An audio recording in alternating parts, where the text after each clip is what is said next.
تو اسلام تو برابری کی بنیاد پر، اس معنی میں برابری کی بنیاد پر نہیں آیا. جن چیزوں کو فضیلتوں کا عنوان بنایا گیا تھا، نبی نے کہا کہ یہ فضیلت کا عنوان نہیں ہے. کسی عرب کو عجم پر فضیلت نہیں ہے، کسی عجم کو عرب پر فضیلت نہیں ہے، کسی مثال کے طور پر پنجابی کو سندھی پر فضیلت نہیں ہے، کسی سندھی کو پٹھان پر فضیلت نہیں ہے. دیکھا جائے متقی کون ہے. تو اب عنوان برابری کا اس معنی میں ہے کہ بے حیثیت انسان سب برابر ہے.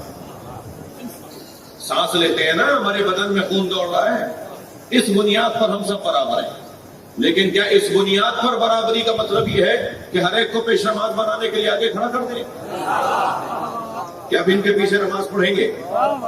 جی جب ہم 2 رکعت کی نماز جو میرا میرے رب سے تعلق ہے، تھکے تو نہیں ہے نا؟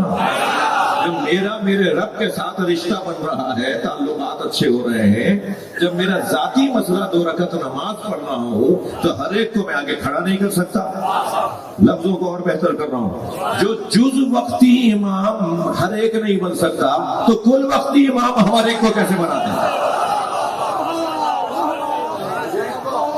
جو کل وقتی امام ہے اس کا معیار بہت اونچا ہو جائے. ٹھیک ہو گیا؟ اسلام دین مساوات نہیں ہے.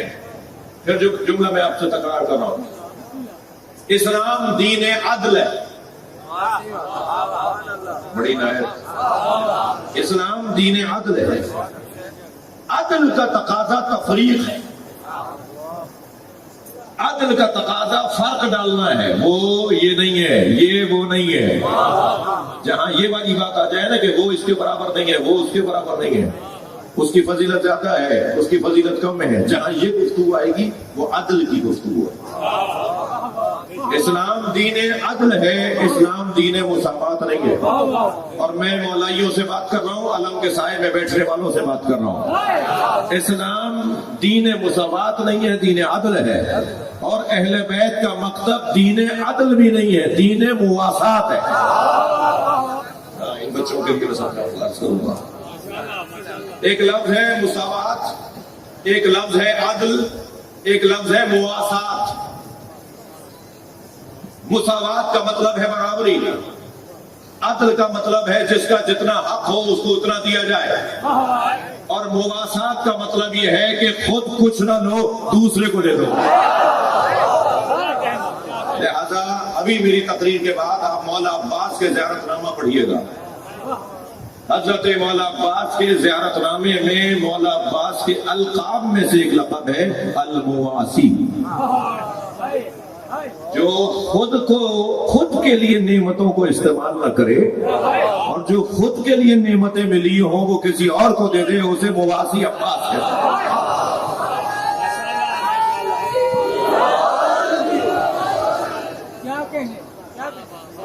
مولا عباس کے القاب میں سے ایک لقب ہے المواسی، اپنی نعمتیں کسی اور کے حوالے کرنے والا. جو چیز اس کی تھی وہ لے سکتا تھا، وہ پانی پی سکتا تھا، وہ پانی حاصل کرنے کے بعد بھی نہ پیے اس لیے کہ مولا پیاسا ہے، اسے مواسی کہتے ہیں، جو اپنی چیزوں کو کسی اور کے حوالے کرتا ہے. عدل کا تقاضا یہ تھا کہ یہ چیز اس کی ہے، اور مواسات کا تقاضا یہ ہے کہ میں اپنی چیز اپنے کسی مولا کو دے رہا ہوں، میں کسی اور کو دے رہا ہوں. ٹھیک ہو گیا؟ مساوات کیا کہتی ہے؟ مساوات کا مطلب ہے سب برابر. برابر کا مطلب تو وہ جو مطلب ہے لیا جائے کہ سب ایک جیسے ہیں، سب ایک جیسے ہیں. بھائی سب ایک جیسے نہیں ہے. جس زاویے سے تمہیں کسی نے بتایا ہوگا یہ وہ زاویہ نگاہ نہیں ہے، سب برابر نہیں ہے. مساوات والوں کا آپ کو مزاج بتاؤں؟ دو چار ہی ماشاء اللہ کہہ رہے ہیں. مساوات والوں کا مزاج بتاؤں؟ 2 بچوں نے اسکول میں داخلہ ساتھ لیا، ایک ذہین ہوشیار محنتی، ایک نکما کن ذہن. جو ذہین تھا محنتی تھا اس نے 1 سال میں کئی کلاسیں پاس کی، اور 3 سالوں میں وہ میٹرک تک آ گیا. اور جو کن ذہن تھا، نکما تھا، محنتی نہیں تھا، اس نے کئی سالوں میں بھی ایک کلاس پاس نہیں کی، اور پھر مشکل وہ تیسری میں آ گیا۔ ایک آ گیا وہاں جو جس نے محنت کی تو وہ میٹرک تک آ گیا۔ اب دونوں پہ وقت ایک جیسا لگا، پیسہ ایک جیسا لگا، اسکول کی محنت ایک جیسی ہوئی، ٹیچر نے محنت ایک جیسی کی، مساوات والے لوگ آ گئے، دونوں کا ریکارڈ دیکھ کر کہنے لگے ایک ہی تاریخ میں داخلہ ہوا ہے، ایک جیسا ان پہ خرچہ ہوا ہے، انہیں تو ایک کلاس میں ہونا چاہیے۔ تو اساتذہ نے کہا کہ کیا کریں، یہ محنتی ہے، یہ 10ویں میں آ گیا، یہ محنت نہیں کرتا تو تیسری میں آ گیا۔ کہنے لگے نہیں، مساوات کا تقاضا یہ ہے دونوں برابر ہو۔ تو انہوں نے کہا حضور آپ ہی بتا دیجئے کیسے برابر کریں۔ تو جب ان پہ ڈالی تو کہنے لگے ہاں یہ تیسری والا تو میٹرک میں چل نہیں سکتا، میٹرک والے کو تیسری میں لے آؤ۔ آپ نے دیکھ لیا مزاج، یہ خود تو محمد جیسے ہو نہیں سکتے، کہتے ہیں محمد ہم جیسے۔ صلوات پڑھ لیں محمد و آل محمد۔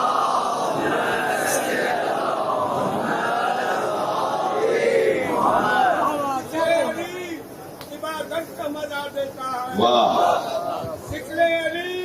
عبادت کا نام دیتا ہوں، تلاوت کا مزہ۔ سبحان اللہ۔ مٹی جو ایسے ویسو کو ہٹتی نہ تلفار، مٹی جو ایسے ویسو کو ہٹتی نہ تلفار، تلوار حق نے دی ہے مگر ہاتھ سے۔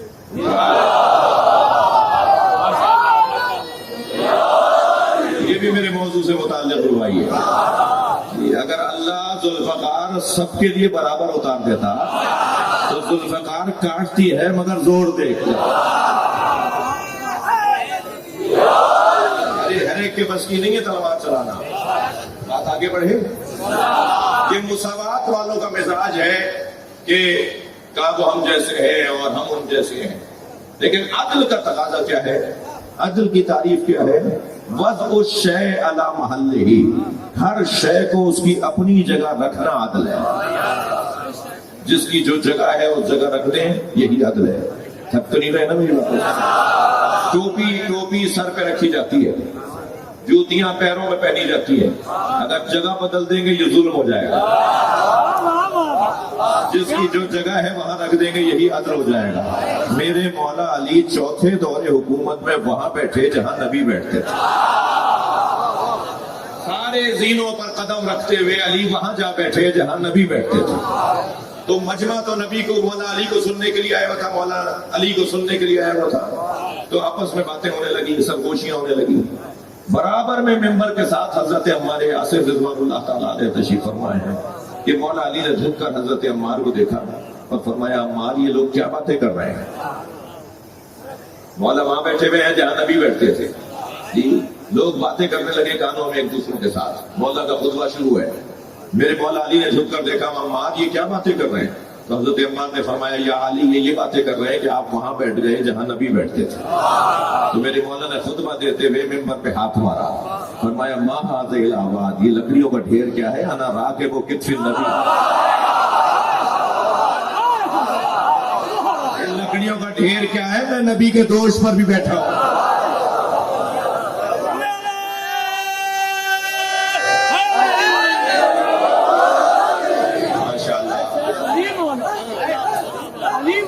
ماشاءاللہ ماشاءاللہ، آپ فضائل سننا چاہ رہے ہیں نا؟ جی جب مولا علی نبی کے دوش پہ سوار ہوئے بت توڑنے کے لیے، نبی نے یہ کیوں نہیں کیا کہ علی میں تم پہ سوار ہو جاؤں؟ یہ بھی تو ہو سکتا تھا نا۔ سرکار فرماتے علی میں تمہارے دوش پہ کھڑا ہو کر بت گرا دیتا ہوں، تو یہ کیوں نہیں کیا؟ مولا نبی نے یہ کیوں کیا کہ تم میرے دوش پہ سوار ہو جاؤ؟ اس لیے کہ اگر توجہ چاہوں گا، اس لیے کہ اگر مولا نبی مولا علی پر شانوں پر کھڑے ہو کر بت توڑتے نا تو علی کے وزن پر ایک وزن آ جاتا، جو وزن وہ وزن ہے جو قرآن کو برداشت کر رہا ہے۔ اور پھر ایک بڑی علت تو یہ ہے کہ پھر نبی تو سمجھ میں آتا، علی کیسے سمجھ میں آتا؟ تو مولا علی سے فرمایا میرے دوش پہ سوار ہو جاؤ۔ اب مولا علی جب جوش پہ سوار ہو کر بت گرا رہے تھے نا، بڑے شان سے بت گرا، اچھا یہ کام یا یہ کر سکتے تھے یا وہ کر سکتے تھے؟ بت گرانے کا کام یا نبی کر سکتے تھے یا علی کر سکتے تھے؟ اگر کوئی خفا نہ ہو تو جملہ کہہ دوں، بت گرانے کا کام وہی کرے گا جن کا بتوں سے تعلقات نہ رہے، جن کا بتوں سے کوئی واسطہ ہی نہ رہا، تو یا نبی گرا سکتے تھے یا علی گرا سکتے تھے۔ اب جب نبی کے دوش پر علی کھڑے تھے تو میرے مولا نبی کی آواز آئی، یا علی خود کو کتنا بلند محسوس کر رہے ہو؟ یا علی تم اپنے آپ کو کتنا بلند محسوس کر رہے ہو؟ تو مولا علی نے فرمایا، یا رسول اللہ 2 ہاتھوں کے فاصلے پہ عرش رہ گیا ہے۔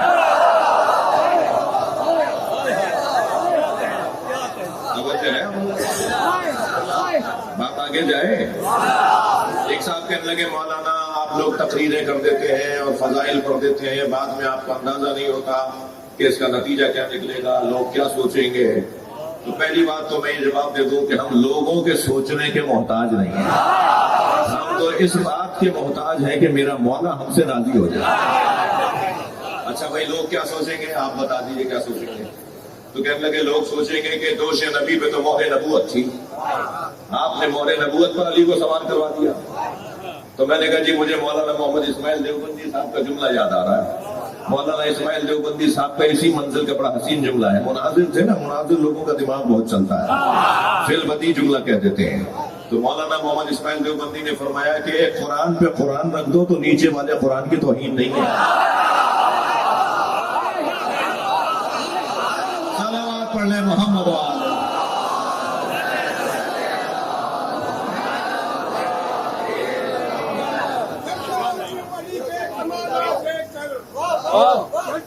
چلتے ہو کیوں علی کے کمالات دیکھ کر؟ عزت خدا بھی دیتا ہے اوقات بھی علی کے کمالات دیکھ کر، عزت خدا بھی دیتا ہے اوقات دیکھ کر۔ نصیری تو میرے مولا کو خدا سمجھتے ہیں، نصیری تو میرے مولا کو خدا سمجھتے ہیں، جھوٹ بولتے ہیں مگر سچ کا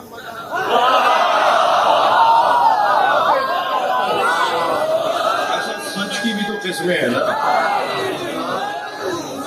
سچ کی بھی تو قسمیں ہیں نا۔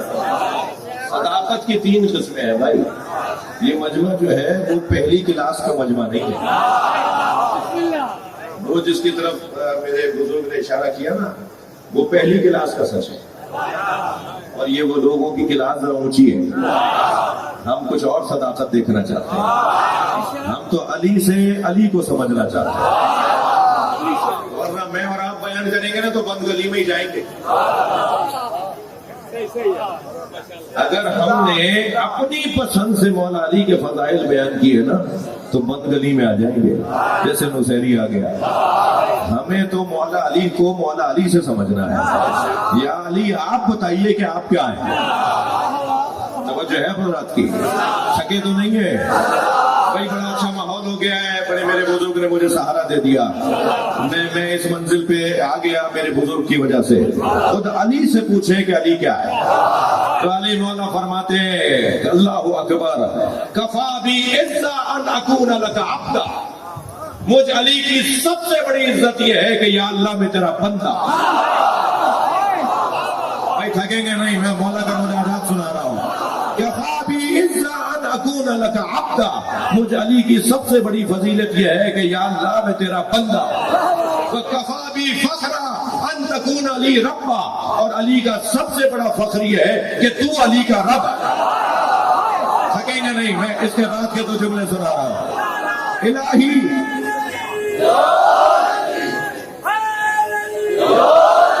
یا اللہ، اب مولا علی کے مناجات کا 3را جملہ، الہی انت کما احب فاجعلنی کما تحب۔ ترجمہ میں پہلے 4تھے جملے کا کروں گا، یا اللہ مجھے ایسا بنا دے جیسا تو چاہتا ہے۔ یہ 3را جملہ مولا کا۔ 4تھا جملہ اور 3رے جملے میں تو کمال ہو گیا۔ میں حالہ میں مجلس پڑھ رہا ہوں نا، پورا صوبہ صوفیوں کا، اولیاء کا صوبہ ہے، اللہ کے ولیوں کا صوبہ ہے۔ یہاں ہر شہر میں کوئی نہ کوئی اللہ کا ولی بیٹھا ہوا ہے۔ ہم اس کے مزار پر اسے سلام کرنے اس لیے جاتے ہیں کہ اس سے اللہ سمجھ میں آتا ہے۔ ذرا جملہ سنیں مولا علی کا تیسرا جملہ. چوتھے جملے میں کیا فرمایا؟ فاجعلنی کما تحب، یا اللہ مجھے ایسا بنا دے جیسا تو چاہتا ہے. مگر تیسرا جملہ تو علی کے علاوہ کسی نے نہیں کہا. انبیاء کرام سے لے کر آج تک اور نہ جانے کب تک سلسلہ ولایتیں رہے گا، مگر کسی نے ایسا جملہ نہیں کہا جیسا علی نے کہا ہے. علی کے علاوہ یہ جملہ کسی کے منہ پر آیا ہی نہیں ہے. وہ جملہ کیا ہے؟ الہی انتا کما احب، یا اللہ تو ایسا ہی اللہ ہے جیسا میں چاہتا ہوں.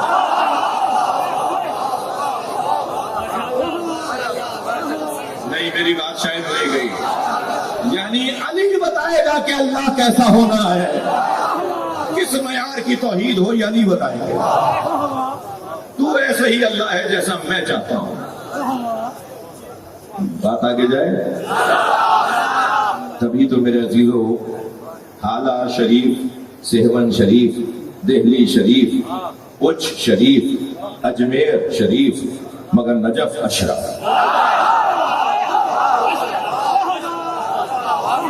سلامات پڑھنے محمد و آلہ.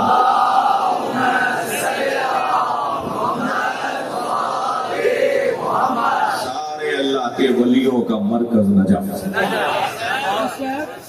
جب تک مولا علی کا گھڑا نہ بھرے اللہ ولایت ہی نہیں دیتا. جب تک مولا علی کی جوتیاں سیدھی نہ کریں اللہ ولی ہی نہیں بناتا. کس کمال کا وجود ہے، اور میری اور آپ کی عزت کتنی بڑی ہے کہ ہم اس کے دروازے پر بیٹھے ہیں جس کے دروازے پہ جانے سے ولایت ملتی ہے. کیا کمال کا وجود ہے. 12 سلسلے ہیں نا ولایتوں کے ہمارے صوفی حضرات کے نزدیک، جس میں سے 11 سلسلے مولا علی تک جا کے ملتے ہیں. ایک سلسلہ ہے جو خلیفہ اول سے جا کے ملتا ہے. ہمارے بھائی بیان کرتے ہیں، بھائیوں کا کہنا یہ ہے کہ ایک سلسلہ خلیفہ اول تک جاتا ہے اور 11 سلسلے تک علی تک جاتے ہیں. تو وہ جو سلسلہ خلیفہ اول تک جاتا ہے خود خلیفہ اول سے پوچھ رہے کہ ان کا سلسلہ کہاں جاتا ہے. تھک رہے ہیں آپ میری باتوں سے. خلیفہ اول فرماتے ہیں لم تلد النساء مثل علی ابن ابی طالب، دنیا میں کوئی عورت ہی نہیں ہے جس نے علی جیسا بچہ جنا. صلوات پڑھے محمد و آلہ.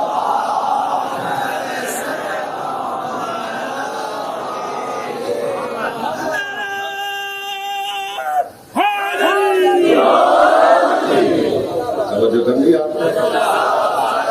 کمال یہ ہے کہ علی پر سارے کمالات متفق. سب سے بڑا عنوان فضیلت مولا علی کا فرماتے ہیں اللہ نے مجھے گواہ رسول عالم الکتاب قرار دیا ہے. ثم اورثنا الکتاب الذین اصطفینا من عبادنا، ہم نے اپنی اس کتاب کا وارث اپنے نیک اور صالح بندوں کو بنایا ہے. مولا علی اپنے سینے پہ آیت رکھ کے فرماتے ہیں میں اس آیت کا پہلا مصداق ہوں. توجہ ہے. قرآن تو یہ کہہ رہا ہے ہم نے اپنی اس کتاب کا وارث اپنے نیک اور صالح بندوں کو بنایا ہے، اور اس کتاب کا پہلا وارث مولا علی کی ذات. میرے بچوں، میرے عزیزوں، میرے جوان بھائیوں، میرے محترم سننے والوں، خاص طور پہ جوانوں سے بات کر رہا ہوں، بزرگوں سے تو مجھے دعا چاہیے. ہمارے مخالفین جو ہیں، جو علمی مخالفین ہیں، وہ ہم پر کچھ اعتراضات کرتے ہیں. کچھ تو ان کی باتیں صحیح ہیں جنہیں ہمیں صحیح کرنا چاہیے، ٹھیک ہے. کچھ باتیں البتہ ہمارا مزاج نہیں ہے ان کے اوپر تبصرے کرنا، کیونکہ تبصرے کسی پر وہی کرتا ہے جو اس پہ غور کر رہا ہوتا ہے. کیونکہ ہم پر غور ہو رہا ہوتا ہے تو پھر ہمارے پر تبصرے بھی ہو رہے ہوتے ہیں، اور ہم کسی پر غور ہی نہیں کر رہے ہوتے، اس لیے ہم کسی پر تبصرے بھی نہیں کرتے. ورنہ اگر ہم غور کرنا شروع کر دیں تو پھر تبصرے تو ہمارے پاس کچھ زیادہ ہی ہے. مگر یہ ہمیں سکھایا نہیں گیا ہے، ہمارا یہ طریقہ نہیں ہے، ہمارا یہ سلیقہ نہیں ہے. ہم تو اپنے اوپر غور کرتے ہیں، ہم کسی اور پہ غور نہیں کرتے، ٹھیک ہے. تو ہم پر جو غور کر رہے ہوتے ہیں ان کی کچھ باتیں ٹھیک ہیں جنہیں ہمیں ٹھیک کرنا چاہیے. بڑے فراغ دلی سے میں بول رہا ہوں، میں ذمہ دار شخص تو نہیں ہوں پاکستان کی شیعت کا، مگر پاکستان کی تشیع میں غیر ذمہ دار بھی نہیں ہوتا.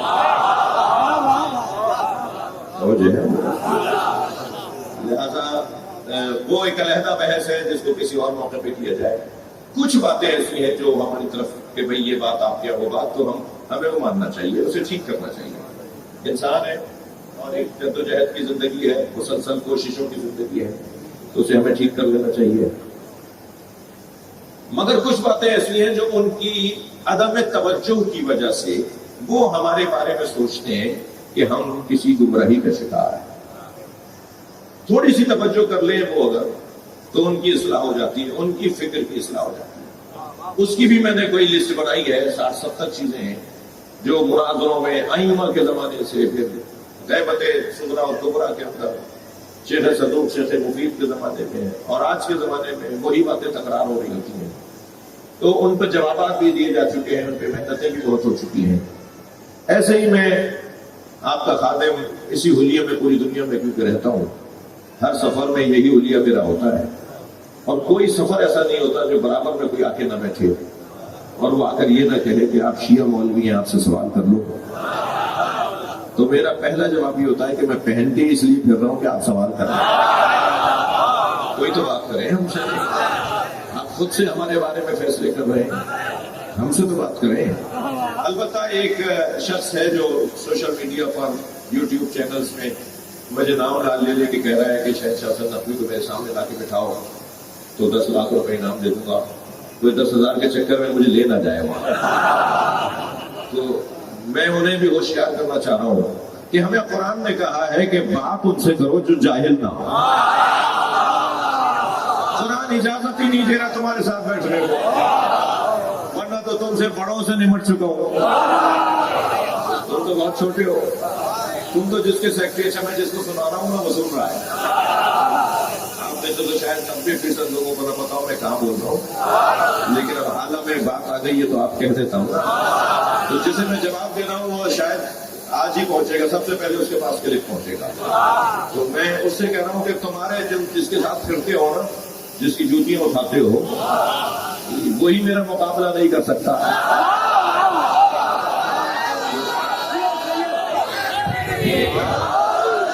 میں ایک اشارہ دے دیتا ہوں.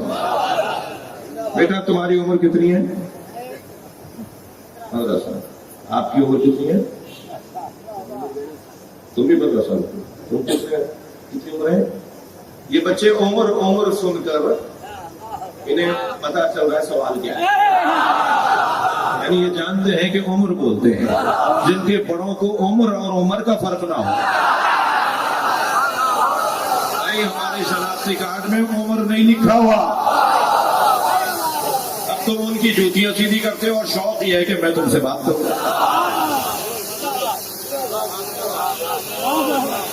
تو ان سے تو ہم بات نہیں کریں گے جن کے لیے قرآن نے ہمیں روک دیا. جاہل تم سے بات کرے اس کو سلام کہہ کے گزر جاؤ، وہ اس قابل نہیں ہے کہ تم بات کرو. مگر پڑھے لکھے لوگوں کے ساتھ تو ہم تو خود چل کے چلے جاتے ہیں، ہم تو خود چلے جاتے ہیں ان کے پاس.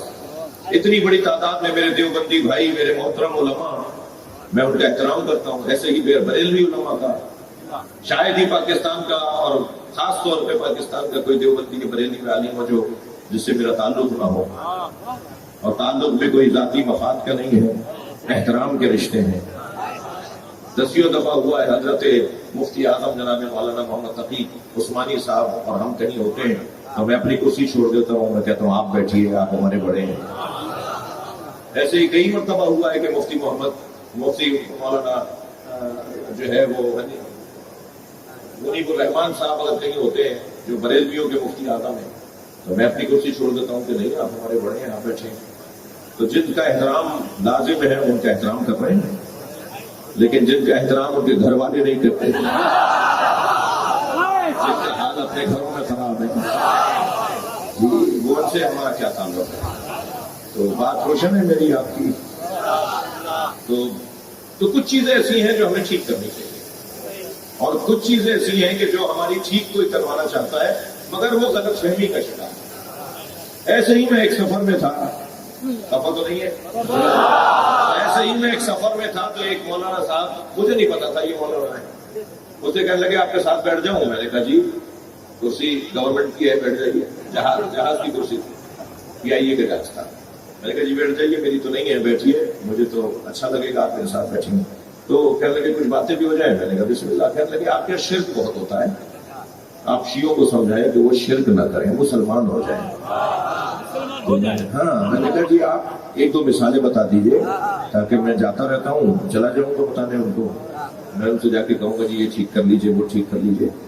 تو کہنے لگے مثلاً آپ کے ہاں تغرے بنائے جاتے ہیں، فریم بنائے جاتے ہیں، گاڑیوں پہ لکھا جاتا ہے علی وارث، تو یہ آپ کیا شرک ہو رہا ہے؟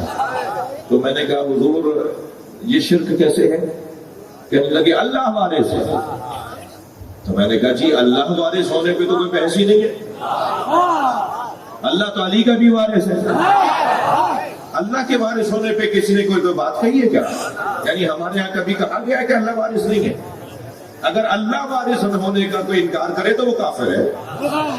مگر یہ آپ کہہ رہے ہیں علی وارث، کہہ رہے ہیں علی وارث ہے یا اللہ وارث ہے؟ میں نے کہا یہ آپ ٹکرا رہے ہیں دونوں کو، آپ اللہ اور علی کا جھگڑا تو آپ ڈال رہے ہیں، یہ مسئلہ ہی نہیں ہے جو آپ سمجھ رہے ہیں۔ میں نے کہا اچھا حضور آپ نے قرآن پڑھا ہے؟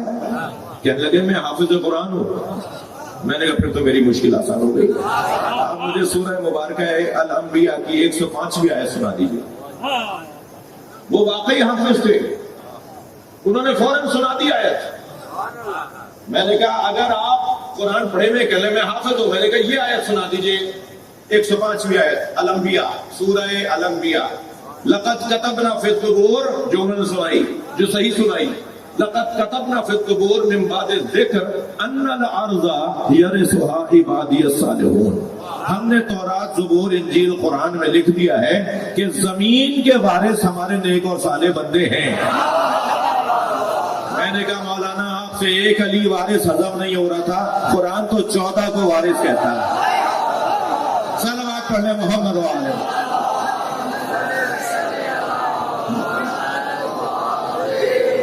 تو سن کر تعجب نہیں ہونا چاہیے، آپ یقین جانیے وہ کہنے لگے یہ آیت میں نے اس انداز سے پڑھی نہیں تھی، یہ آیت میں نے پڑھی 10 دفعہ ہے مگر اس انداز سے نہیں پڑھی تھی جس انداز سے آپ دیکھیں۔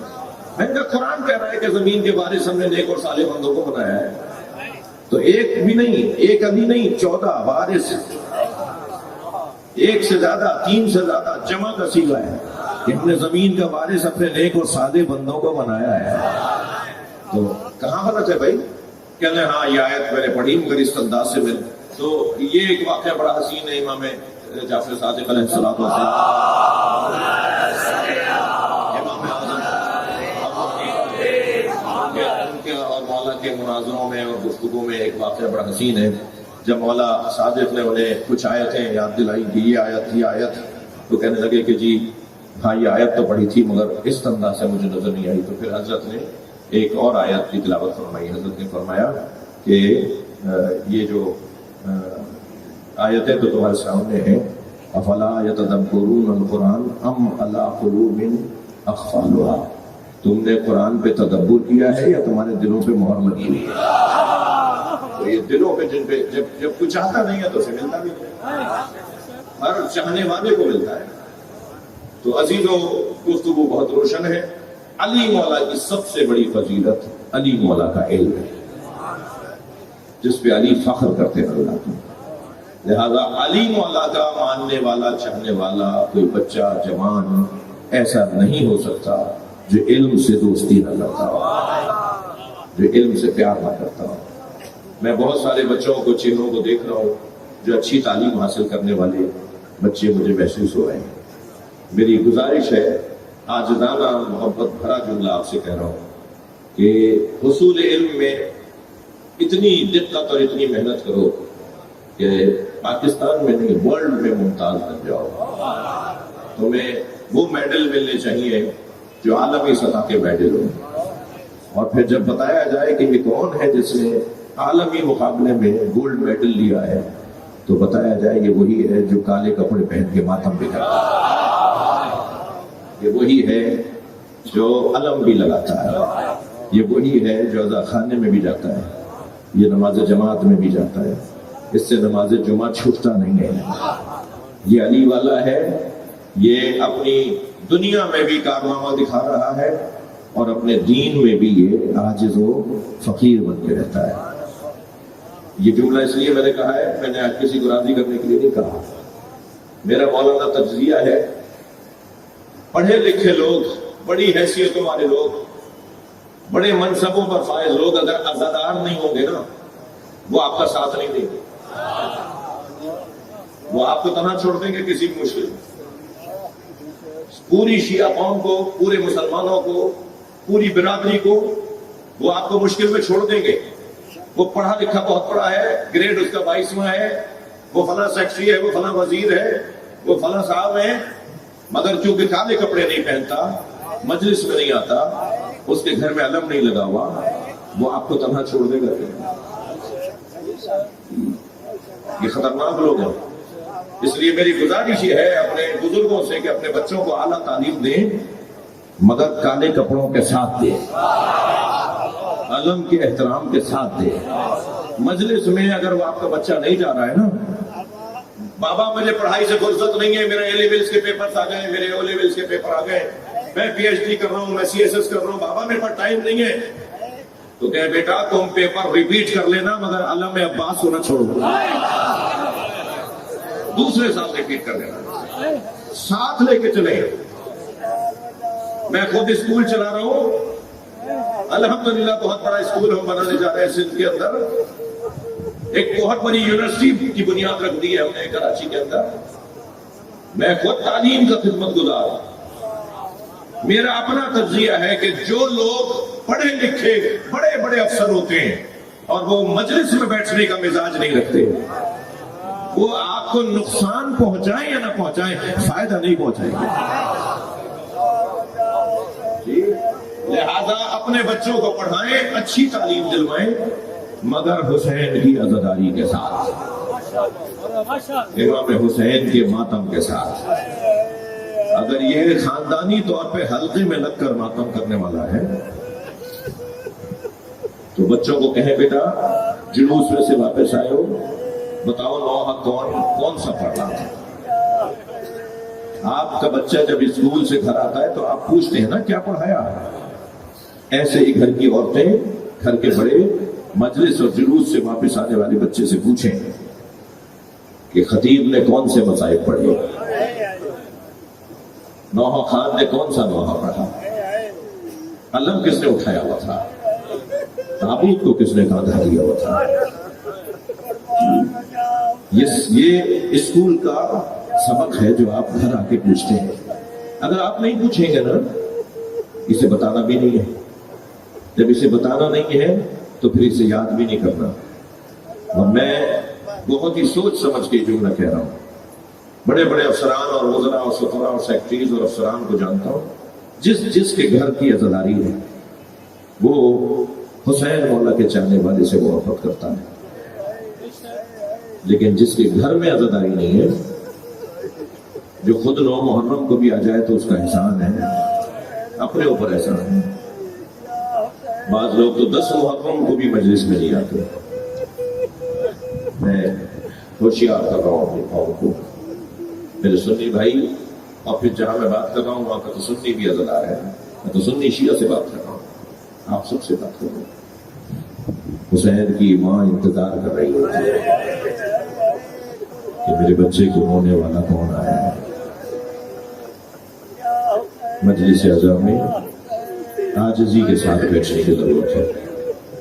میں مجلس کے باہر اور فرش کے باہر کچھ بھی ہو، کوئی بھی ہو، مگر مجلس میں جب آ گیا ہوں تو فقیر حسین مولا کا فقیر ہوں۔ میرے بچوں، جب مجلس میں بیٹھا کرو، اگر آنسو نہ آ رہے ہو تو اللہ سے آنسو مانگا کرو، یا اللہ ایک قطرہ مجھے آنسو کا دے دے۔ یہ جو قطرہ عشق ہے نا، امام حسین کی مصائب میں آنسو ہے، یہ ہمیں بہت کام آئے گے۔ بڑا قیمتی سرمایہ ہے، جیسے غم حسین میں بہنے والا آنسو ہوتے ہیں۔ اور جب رو رہے ہو نا، خاص طور پہ بڑے اجتماعات میں جیسے آج ہے، تو آتے جاتے کسی کو دھکا نہ لگ جائے، کسی کی کہانی نہ چپ جائے، کیا معلوم اللہ کا کون ولی آیا ہوا ہوگا۔ کیا معلوم کس کا میں نے پیر پہ پیر رکھ دیا. مجلس میں میری بہنیں بھی بیٹھی ہوئی ہیں, خواتین بھی بیٹھی ہوئی ہیں. جب گریہ ہو رہا ہو تو خیال رہے کہیں برابر میں بیٹھی بھی حسین کی ماں نہ ہو. اس لیے کہ علامہ مجلسی اجرکم اللہ لکھتے ہیں کہ سیدہ مجلس میں آتی ہیں, فی یدہا خلقۃ, اور بی بی کے ہاتھ میں رومال ہوتا ہے, تصم دموع الباکین, رونے والوں کے آنسوؤں کو جمع کر کے اجرکم اللہ اجرکم اللہ. اور ان کے ساتھ ایک 4 سالہ بچی بھی آئی,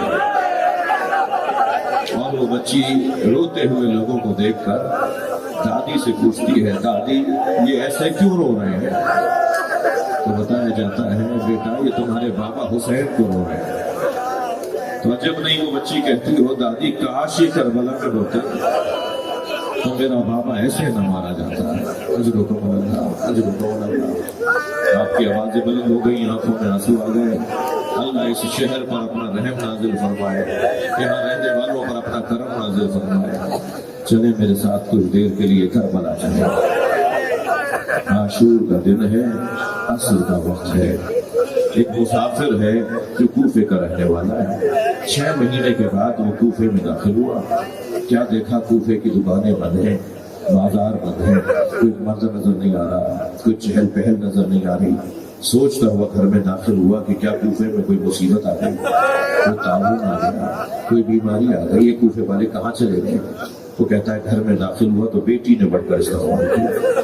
تو بیٹی سے پہلا سوال یہ کیا, بیٹا کوفے والے کہاں چلے گئے؟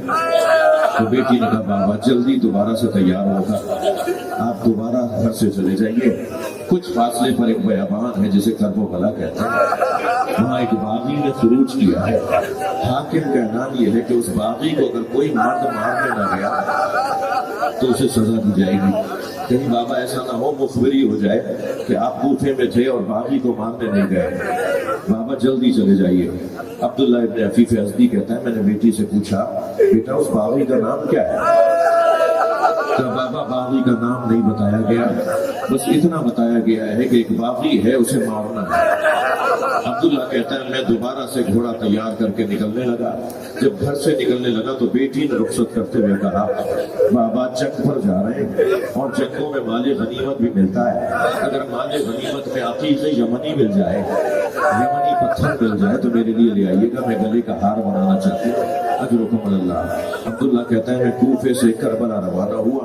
جب کربلا پہنچا تو عاشور کا دن تھا, عصر کا وقت تھا. میں نے عجیب منظر دیکھا, ایک زخمی بوڑھا جو لاشوں پہ لاشیں اٹھا چکا, جس کا امامہ کھل کے اس کی گردن میں آ گیا, جس کے بدن پہ زخم اتنے لگ چکے ہیں کہ وہ کسی بھی وقت گھوڑے سے گر جائے.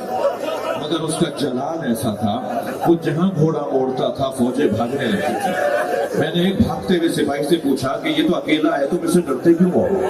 تم تو ہزاروں کی تعداد میں ہو, یہ اکیلا ہے, تم اسے ڈرتے کیوں ہو؟ تو وہ بھاگتے ہوئے کہنے لگا, یہ ایک بھی ہوتے ہیں تو لشکر ہوتے ہیں. دوسرے نے کہا, اس کے ایک بھائی کا نام عباس تھا. عبداللہ کہتا ہے, پھر مجھے سمجھ میں نہیں آیا کہ آخر یہ کون ہے جسے مارنے کے لیے میں بھی آیا. مگر وہ کہتا ہے, مجھے اتنا پتا تھا کہ میں اسے ماروں گا تو جنگ ٹھنڈی پڑ جائے گی, بس یہ آخری فرد رہ گیا ہے جسے مارنا ہے. سارے لوگ اسے مارنا چاہتے تھے. عبداللہ کہتا ہے, میں نے بھی اپنا گھوڑا ان کے گھوڑے کے پیچھے لگایا کہ کیسے ہی موقع ملے تو میں تلوار چلا کر ان کا سر اتار دوں. کہتا ہے کہ میں ان کے گھوڑے کے چند ذرا کے فاصلے پر رہ گیا. اتنا میرا گھوڑا قریب آ گیا تھا کہ گھوڑا جست لے, گھوڑا ایک جست لگائے تو ان کے گھوڑے کے برابر آ جائے اور پھر میں تلوار چلا دوں. عبداللہ کہتا ہے, میں نے گھوڑے کو جست دینے کے لیے تلوار نکالی تو ایک مرتبہ مڑ کر انہوں نے مجھے دیکھا اور کہا, عبداللہ قریب آؤ. عبداللہ کہتا ہے, میرے ہاتھ پیر کانپنے لگے, یہ کون ہے جو میرے نام سے جانتا ہے؟ میں رک گیا تو پھر آواز آئی, عبداللہ قریب آؤ. تو کہتا ہے, مجھے گھبراہٹ بڑھنے لگی تو انہوں نے ہاتھ سے انگوٹھی اتاری اور کہا, یہ عقیق یمنی ہے, اپنی بیٹی کو جا کے دینا اور کہنا میں باغی نہیں ہوں, نبی کا نواسا حسین. اجرکم اللہ اجرکم اللہ. اللہ آپ کو کوئی غم نہ دے. بس آخری جملے, گریہ ہو گیا زبان. عبداللہ کو جیسے ہی پتا چلا یہ حسین مولا ہے, فوراً مولا کی حفاظت کرنے کے لیے مولا کے گرد چکر کاٹنے لگا, تلوار نکال کے دشمنوں کو دور کرنے لگا. امام حسین کی آواز آئی, عبداللہ چلے جاؤ, کوفے چلے جاؤ. کہ مولا میں آپ کو تنہا چھوڑ کر کیسے چلے جاؤں؟ کہ عبداللہ چلے جاؤ. کچھ دن بعد میری بہن زینب آئی تھی, اسے چادریں لا کر دے دینا. نبی زادیاں بے مطلع و چادر ہوگی, صوفی کا بازار ہوگا, اہل بیت کی تصویر ہوگی. اللہ لعنت اللہ. یا اللہ ان عواموں پر رحمت نازل فرما, رونے والوں کی تحقیقات میں اضافہ فرما, بانیان مجلس کے رزق میں عزت میں اضافہ فرما, ہم سب کی عاقبت میں خیر فرما.